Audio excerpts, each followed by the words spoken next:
आताची महत्त्वाची बातमी, अजित पवार गटाच्या प्रत्येक जिल्हाध्यक्षाला एक नवीन गाडी देण्यात आली आहे।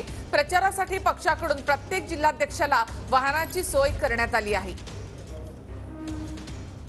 जी आहे ती दुसरी मोठी जी गाडी आहे ती 4 एक्सप्लोर म्हणून ही गाडी आहे। नवीन वर्जनचं हे महिंद्राची जी कार आहे ती मोठी गाडी आहे। या दोन्ही गाडींमधनं खरं तर पक्षाचे जे नेते मंडळी असतील, पक्षाचे जे महत्त्वाचे नेते असतील ते टेस्ट ड्राईव्ह करतील आणि कोणती गाडी ही व्यवस्थित आहे त्या गाडीचा निवड जी आहे ती पक्षाकडनं केली जाणार आहे। आणि तब्बल 40हून अधिक ज्या गाड्या आहेत त्यांची 40हून गाड्या ज्या आहेत त्या पक्षाकडनं घेण्यात येणार आहेत। आणि सध्या या गाड्या ज्या आहेत आपण पाहू शकतो की राष्ट्रवादी काँग्रेस अजित पवार गटाच्या पक्ष कार्यालयाच्या बाहेर आलेल्या असल्याचं आपल्याला पाहायला मिळतं। व्हिडिओ जर्नलिस्ट रोहनसह अक्षय मंगणी, TV9 मराठी, मुंबई।